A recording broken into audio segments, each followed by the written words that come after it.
사랑과 자비가 많으신 아버지 하나님, 오늘 이 거룩한 안식일 주님께서 약속하신 축복을 받기 위하여 주님 앞에 섰습니다. 아버지 하나님, 우리의 마음을 열어주시고 우리의 귀를 열어주셔서 하나님의 음성을 듣게 하시고 예수님을 우리의 마음속에 영접해 드리는 복된 시간 되게 하여 주시옵소서. 예수님 이름으로 기도드리옵나이다. 아멘. 교동문 760장 경배와 찬양. 온 땅이여 여호와께 즐거운 찬송을 부를지어다. 기쁨으로 여호와를 섬기며 노래하면서 그의 앞에 나아갈지어다. 여호와가 우리 하나님이신 줄 너희는 알지어다. 그는 우리를 지으신 이요 우리는 그의 것이니 그의 백성이요 그의 기르시는 양이로다. 감사함으로 그의 문에 들어가며 찬송함으로 그의 궁정에 들어가서 그에게 감사하며 그의 이름을 송축할지어다. 여호와는 선하시니 그의 인자하심이 영원하고 그의 성실하심이 대대에 이르리로다.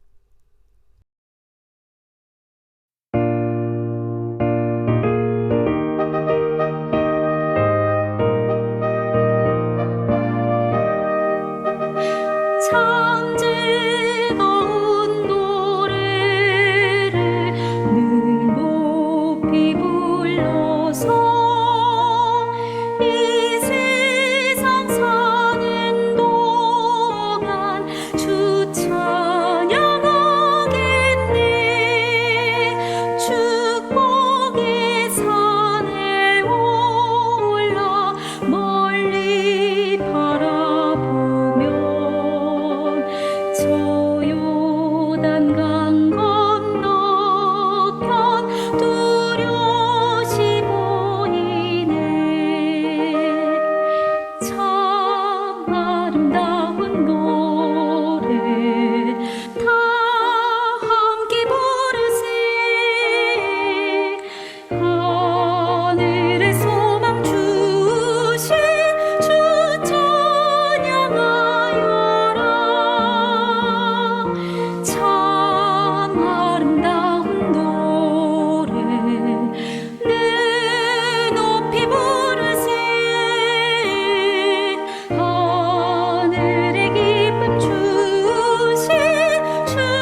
반가이 대하리. 참 아름다운 노래 다 함께 부르세. 하늘의 소망 주신 주 찬양하여라. 참 아름다운 노래 늘 높이 부르세. 하늘의 기쁨 주신 주 찬양하여라.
믿음이 실제가 되는 순간 모든 걱정은 기대로 바뀌죠. 믿음이 실제가 되는 순간 하늘의 역사는 시작되죠.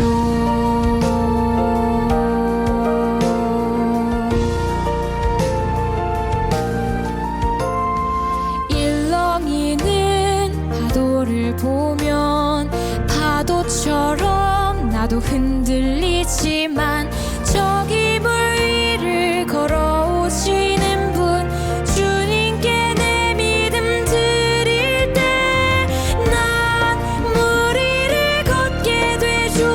상상조차 못했던 일이지만 난 주님과 함께 걷네. 믿음이 실제가 되는 순간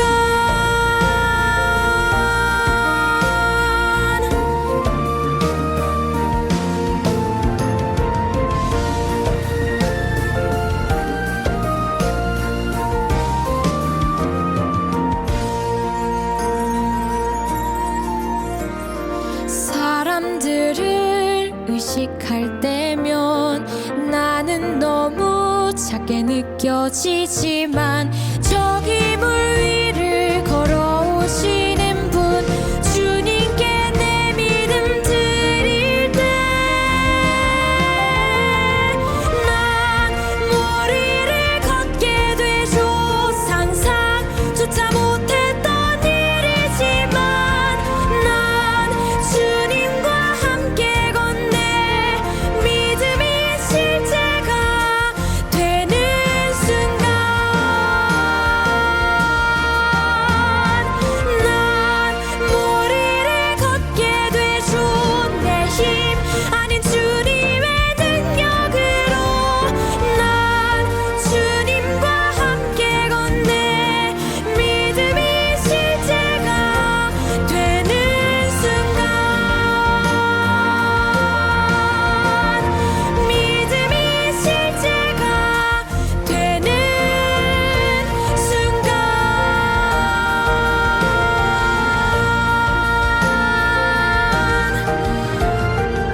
성도 여러분, 안녕하십니까? 행복하고 기쁜 한 주일 보내셨는지요? 우리가 살다 보면 어떤 때는 힘들고 어렵고 고단할 때가 있습니다. 그러나 우리와 늘 함께 하시는 예수님을 통해 힘과 위로와 쉼을 얻는 안식일이 되시기를 기도합니다. 우리 찬미가 가사에 나오는 것처럼 어두운 것 후에 빛이 오고 바람 분 후에 잔잔하고 소나기 후에 햇빛 나고 수고한 후에 쉼이 있다는 사실을 기억하며 기쁨과 찬양과 그리고 감사의 삶이 되시기를 또한 기도하는 바입니다. 오늘은 여러분들과 함께 그리스도인의 일생이라는 제목으로 함께 은혜를 나누고자 합니다.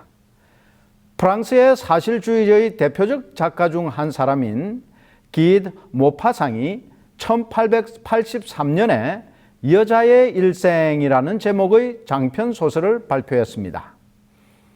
이 소설은 프랑스 사실주의 문학의 걸작으로 꼽히는데요. 러시아의 대문호였던 톨스토이마저 극찬한 소설이기도 합니다. 소설의 주인공은 꿈이 많고 순진한 귀족의 딸 잔느라는 이름을 가진 여성이며 이 소설의 내용은 이 잔느라는 여성의 일생에 관한 것입니다. 그 내용을 간단하게 줄여보면 이렇습니다. 여주인공 잔느는 준수한 귀족 청년 줄리앙을 만나 사랑에 빠지고 마침내 결혼을 합니다. 그러나 이 두 사람의 관계는 금방 냉랭해지고 그 남편은 잔느의 오랜 친구와도 같은 하녀와 부적절한 관계를 맺습니다.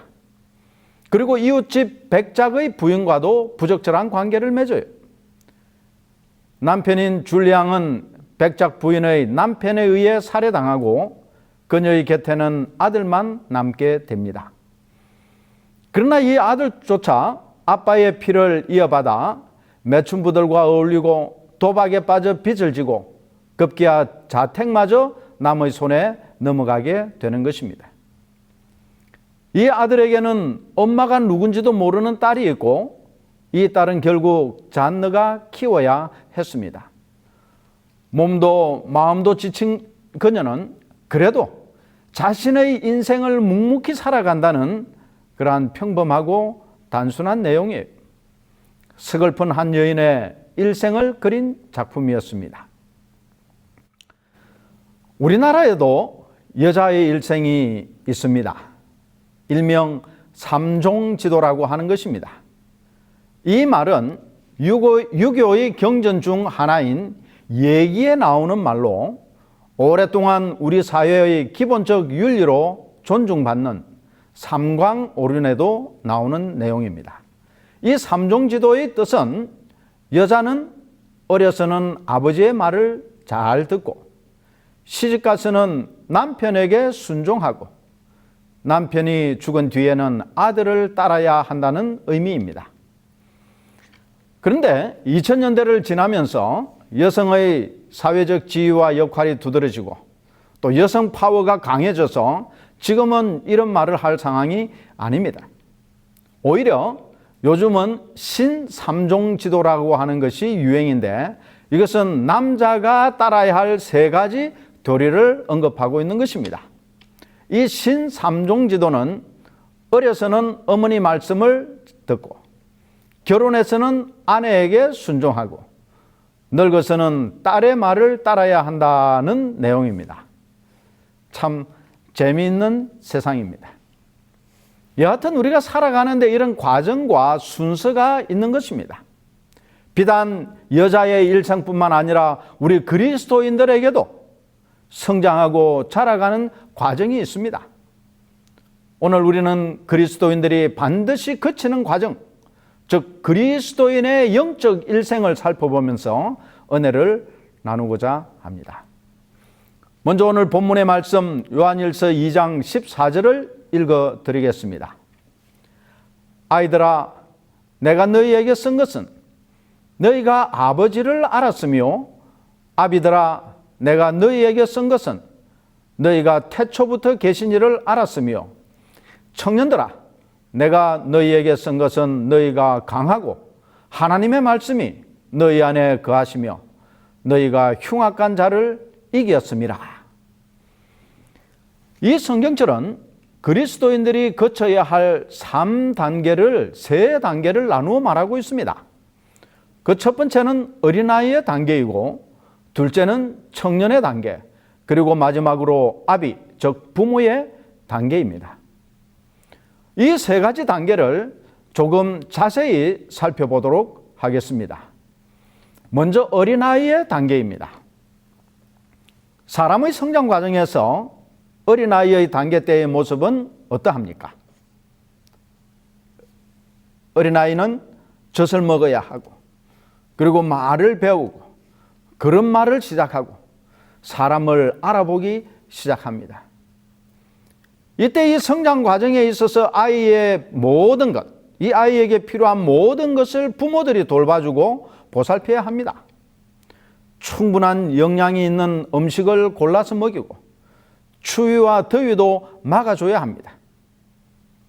여러분, 그러면 그리스도인에게 있어서 이 성장 단계에 해당되는 어린아이의 상태는 어떨까요? 베드로전서 2장 2절에는 이렇게 말씀하십니다. 갓난 아기들 같이 순전하고 신령한 젖을 사모하라. 이는 그로 말미암아 너희로 구원에 이르도록 자라게 하려 함이라. 이 아이가 태어나서 바로 밥 먹고 하루나 이틀 뒤에 걷고 뛰고 자기 일을 알아서 하면 참 좋을 것 같은데 그러지를 못합니다. 태어나면 바로 젖부터 먹습니다. 마찬가지로 부드럽고 기초적인 복음에 의해 그리스도인들은 양육받아야 하는 것입니다. 어린아이에 해당되는 그리스도인들은 세심한 배려와 돌봄이 필수적입니다. 마치 초등학생에게 뉴턴의 만유인력을 가르치지 못하고 인수분해와 같은 미적분을 가르치지 못하는 것과 같은 논리입니다.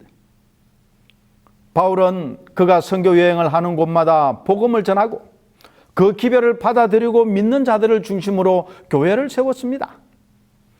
그리고 이제 갓 그리스도인이 된 어린아이와 같은 자들에게 말하기를 내가 너희를 젖으로 먹이고 밥으로 아니하였노니 이는 너희가 감당치 못하였음이거니와 지금도 못하리라고 말씀하셨습니다.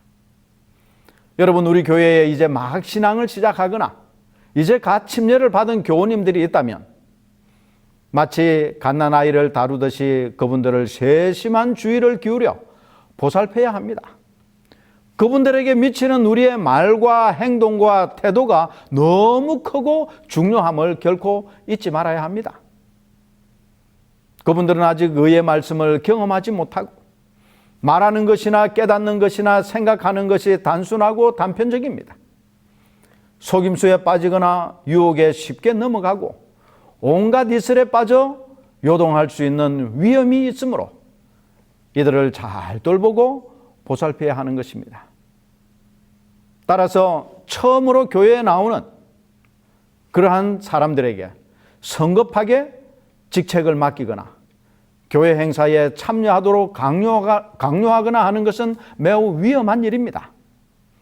아무리 상황이 급하더라도 아기에게 엄마가 들고 가던 우유 가방을 들고 가라고 할 수는 없지 않습니까? 두 번째는 청년의 단계, 즉 장성한 자의 단계입니다. 어린아이의 단계를 지나면 그 다음 단계는 청년의 단계입니다. 대저 젖을 먹는 자마다 어린아이니 의의 말씀을 경험하지 못한 자요 단단한 음식은 장성한 자의 것이니 저희는 지각을 사용함으로 연단을 받아 선악을 분별하는 자들이니라 라고 히브리서 5장 13절 14절에는 이 청년의 상태에 대해 설명하고 있습니다. 여기 있는 이 말씀을 보면 이 영적 청년, 즉 장성한 자의 특징은 첫 번째, 죄된 욕심을 버리는 것입니다. 그리스도 예수의 사람들은 육체와 함께 그 정욕과 탐심을 십자가에 못 박았느니라고 갈라디아 5장 24절에 말씀하고 있습니다. 잠시 있다가 해가 뜨면 사라지고 마는 아침 안개와 같은 쉽게 사라져버릴 이 세상의 것에 집착하지 말아야 하는 것입니다. 좀 더 가지고자 하는 욕심과 탐욕에서부터 벗어나야 하는 것입니다. 좀 오래된 이야기입니다마는 저의 가족들이 러시아 사할린에 선교사로 가 있었을 때 저희 아이들이 매우 어렸습니다. 이 사할린은 겨울이 1년의 3분의 1을 차지하고 여름은 정말 잠깐 왔다가 가버리는 그런 기후였습니다. 한 번은 여름에 이 아이들을 데리고 바닷가에 갔습니다. 제 둘째는 그 당시에 너무 어려서 우리가 늘 곁에 두고 이렇게 돌보아야 했고, 큰애는 초등학교에 다녔으므로 혼자 놀고 뛰어다니고 했습니다. 그래서 저 아들은 해변에서 친구들과 땅 따먹기 게임을 하면서 자기가 차지한 땅에 모래성을 쌓으면서 신나게 놀고 있었습니다. 이제 시간이 좀 지나 식사 시간이 되고 배가 출출했습니다. 그래서 저희 아내는 준비해간 도시락을 풀고 먹을 준비를 마친 다음 이 신나게 놀고 있는 아들을 불렀습니다. 큰 소리로 아들의 이름을 불렀어요. 그리고 밥 먹으러 오라고 이야기했습니다. 그러자 이 아들은 저희들을 돌아보면서 지금까지 친구들과 놀이를 하면서 자기 것으로 만들어 놨던 땅과 모래성을 그냥 버려두고 바로 달려왔습니다. 아무런 미련도 없이 뒤도 돌아보지 않고 왔습니다. 우리가 이 세상에 살지만 하나님께서 우리를 부르실 때 아무 미련 없이 모든 것을 버려두고 기꺼이 예수님께로 달려갈 수 있습니까? 그렇게 할 수 있는 사람이 바로 장성한 사람, 청년의 단계에 있는 사람입니다. 두 번째 청년의 특징은 선악을 분별할 줄 아는 것입니다. 히브리 5장 14절에 저희는 지각을 사용함으로 연단을 받아 선악을 분별하는 자들이라고 말하고 있습니다. 단순히 설교를 듣고 누군가가 하는 이야기만 듣고 아는 것이 아니라 스스로 말씀을 연구하여 참 진리와 말씀의 의미를 발견할 수 있어야 하는 것입니다. 성경에 나오는 베레아 사람이 데살로니가 사람들보다 더 신사적이라고 불리웠던 이유가 무엇인지 아십니까? 베레아 사람은 데살로니가에 있는 사람들보다 더 신사적이어서 간절한 마음으로 말씀을 받고 이것이 그러한가 하여 날마다 성경을 상고하였기 때문입니다. 사도행전 17장 11절의 말씀이에요. 단단한 음식을 먹을 수 있는 단계로 자라나야 하는 것입니다. 무엇이 옳고 무엇이 그런지를 스스로 판단하고 구별할 수 있어야 하는 것입니다. 세 번째, 이 청년의 단계에서 가지고 있는 특징은 승리를 경험하는 것입니다. 청년들아, 내가 너희에게 쓴 것은 너희가 강하고 하나님의 말씀이 너희 안에 거하시며 너희가 흉악한 자를 이겼음이라. 요한일서 2장 14절의 말씀입니다. 이 단계에서는 선을 택함으로 악을 이기는 법을 배우고 죄에 대해 승리하는 경험을 해야 하는 것입니다. 끊임없는 유혹과 시험과 시련 속에서 하나님을 의지하고 예수님과 동행함으로 승리하는 삶을 살고 경험해야 하는 것입니다.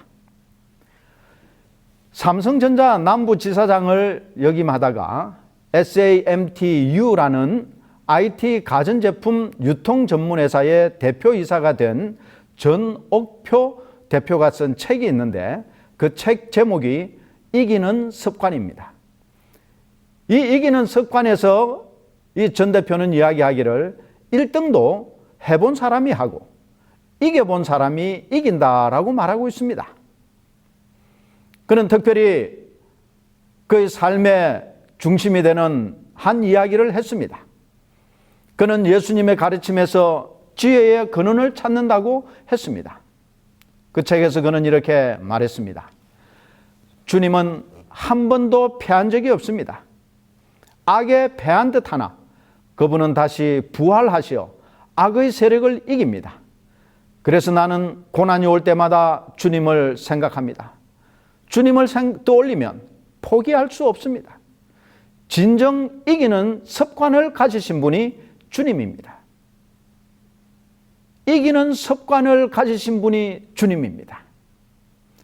참으로 용기와 기백을 느끼지 않습니까?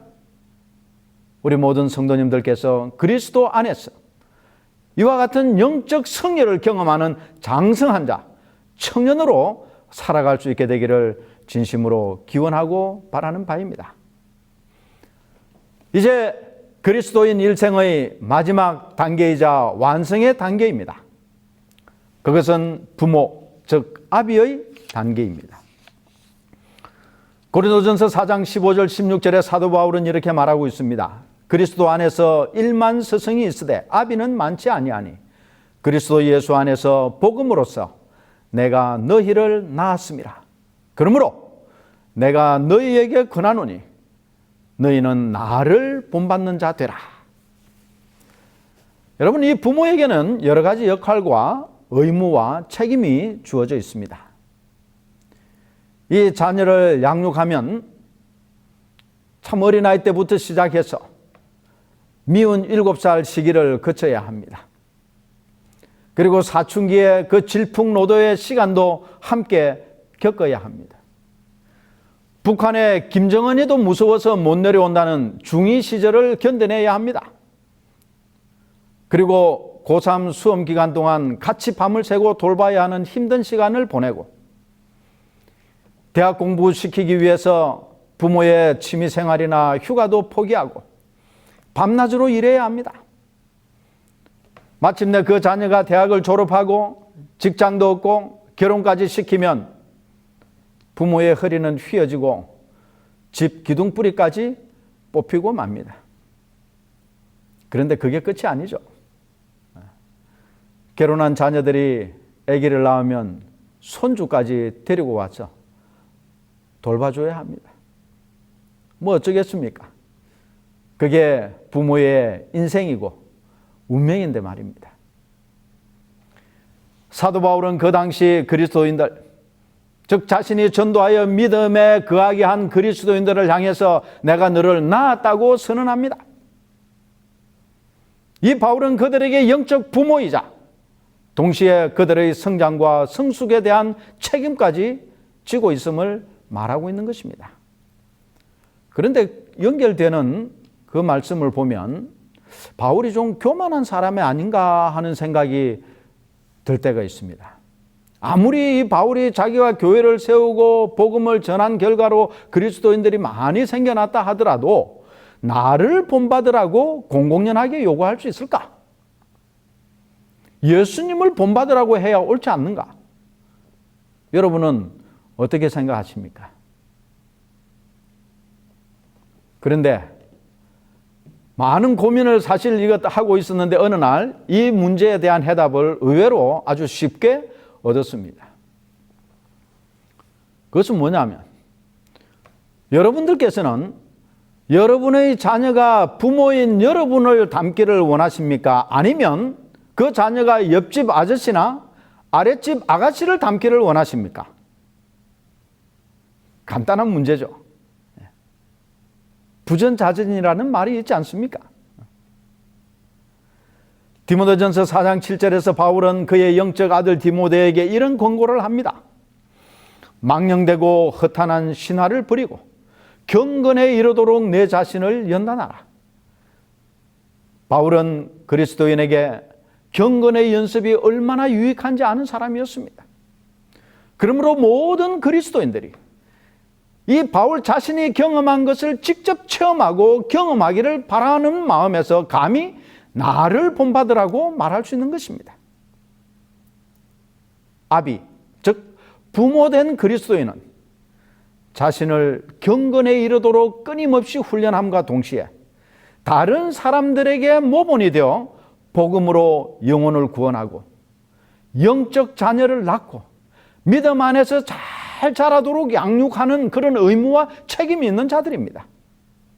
이 단계까지 우리 모두는 계속해서 성장하고 자라나야 하는 것입니다. 이제까지 살펴본 그리스도인의 일생에서 여러분은 어느 단계에 있습니까? 아직도 젖만 먹는 어린아이의 단계에 있습니까? 아니면 분별할 줄 아는 장성한 청년의 단계입니까? 아니면 아비, 즉 부모의 단계입니까? 여러분, 이것은 신앙의 횟수와는 그리 크게 관계가 없습니다. 육체적 성장은 일정한 시간을 요구하지만 영적 성장은 그렇지 않습니다. 아론의 지팡이에서 하룻밤 사이에 싹이 나고 잎이 무성해진 것처럼 영적 성장의 단계에서도 급성장을 이룰 수 있습니다. 반대로 저주받은 무화과 나무가 하룻밤 사이에 시들어 버린 것처럼 하루아침에 영적 쇠퇴를 경험할 수도 있어요. 그러므로 우리는 날마다 그리스도를 바라보고 믿음의 성장과 발달을 이루어야 하는 것입니다. 영감의 책에서는 이렇게 기록하고 있습니다. 참으로 그리스도를 바라보는 자들은 주님의 영으로 말미암아 그분의 형상으로 변화함을 받게 될 것이며 그리스도 예수 안에서 장성한 분량에 이르는 남녀로 성장하게 될 것이다. 가르 뽑은 기별 1권 142페이지입니다. 그리고 또 다른 책에서 이렇게 말씀하고 있습니다. 그들이 사랑하고 명상하는 위대한 진리는 마음을 넓히고 판단력을 강하게 하고 품성을 고상하게 해줄 것이다. 그들은 영혼들을 구원하는 위대한 사업에서 미숙한 자들이 되지 않을 것이다. 왜냐하면 그들은 하나님께서 그들에게 주신 지혜를 가지고 일하고 있기 때문이다.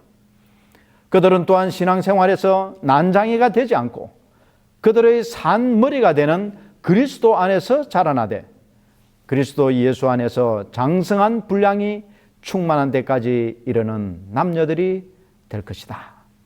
정언보감 2권 222페이지의 말씀입니다. 이제 새롭게 한 주일을 시작하게 됩니다.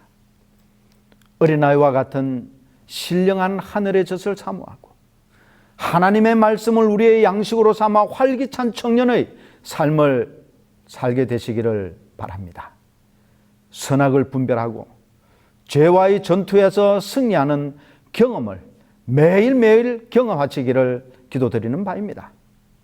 그리고 하나님에 대한 확신으로 영혼을 구원하고 그들을 그리스도의 훌륭한 일꾼이 되어 하나님께서 우리에게 맡기신 그 영혼을 양육하는 부모로서의 충실한 삶을, 경건한 삶을 살아가도록 기도하는 바입니다.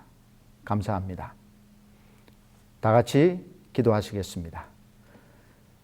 사랑과 자비가 많으신 우리 아버지 하나님, 우리를 믿음으로 하나님의 자녀 삼아 주시고 이처럼 성장하게 해주셔서 감사합니다. 하나님께서 우리에게 거저 주신 이 은혜를 우리 또한 다른 사람들에게 거저 나누어 줄 수 있는 믿음의 사람 되게 하여 주시옵소서. 어린아이의 단계에서 청년의 단계, 그리고 부모의 단계까지 주님 안에서 자라나는 저희들의 영적 삶이 되도록 축복하여 주시옵소서. 예수님 거룩하신 이름으로 감사하며 기도드리옵나이다. 아멘.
예수를 더욱 배우고 받은 바 은혜 전하며 대속해 주신 사랑을 더 깊이 알기 원하네.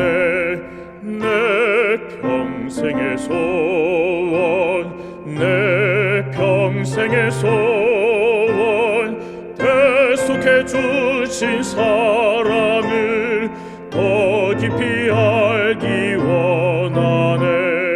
성령이 스승되셔서 진리로 인도하시며 거룩한 뜻을 깨달아 예수를 알게 하소서. 내 평생의 소원, 내 평생의 소원, 대속해 주신 사랑을 더 깊이 알기 원하네. 성령의 감화 받아서 하나님 말씀 들으니 절절히 주의 음성이 내 맘에 교훈 되도다. 내 평생의 소원, 내 평생의 소원, 대속해 주신 사랑을 더 깊이 알기 원하네. 예수께 영광 돌리세 그 이름 거룩하도다. 평화의 왕이 오신 후 그 나라 백성 되겠네. 내 평생의 소원, 내 평생의 소원, 대속해 주신 사랑을 더 깊이 알기 원하네. 은혜로운 우리 아버지 하나님, 감사합니다.